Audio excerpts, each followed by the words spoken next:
Want to know how an alarm clock can both hurt and help your sleep? Then stick around to learn how to correctly use an alarm clock.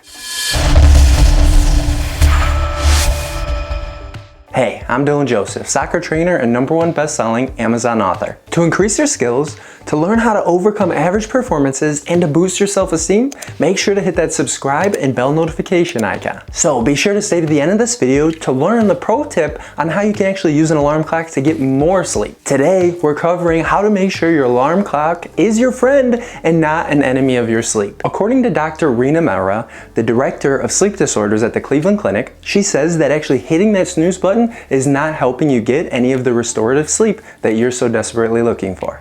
If you fully wake up, then your sleep cycle ends. But if you hit that snooze button, you'll jump back into that REM sleep. Because most sleep cycles are 90 minutes long, and hitting that snooze button means that you're gonna be waking up in 5 to 10 minutes, and from an abrupt sound from your phone, it's gonna make it so that you're not getting that full sleep cycle in, that you're actually starting into that sleep cycle and then jarring yourself awake when you just had a bunch of sleep cycles before. It's different when you're taking a nap, but when you're coming off an entire full nights of rest, you don't want that jarring waking up and increasing your blood pressure every 5 to 10 minutes. Dr. Mehra says that if we are disrupting that late stage REM sleep, that'll actually cause a flight or fight response and make it so that it bumps up our blood pressure and rapidly increases our heart rate. So this might be something you don't want to hear, but if you're reaching for that snooze button, that often means that you're just not getting enough hours of sleep. Just 1 week of bad sleep can actually inhibit hundreds of genes, which will heighten your stress, it will reduce your immunity, and it will increase your inflammation. To overcome pressing the snooze button, 1,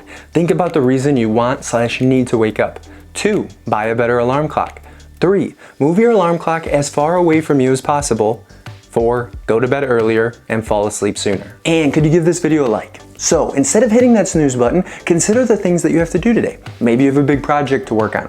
Maybe you don't want to be late again for a game or practice, or you've got to make sure that you get to school or work on time. So instead of having a traditional alarm clock, consider grabbing a Fitbit that you can set the alarm clock on for it to send your body vibrations versus having that loud jarring music or noise that comes from an alarm clock. Or consider a wake up light alarm clock that will actually give off a soft red dawn light that will increase with intensity for the 30 minutes prior to you actually needing to wake up.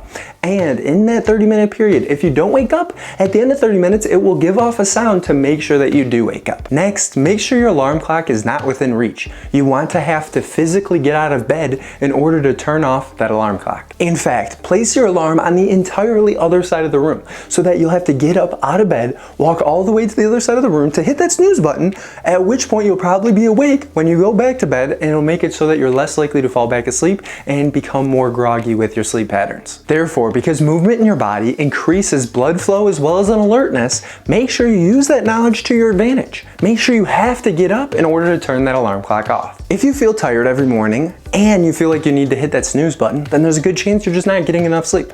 So what you should do for the next week is go to bed 15 minutes earlier.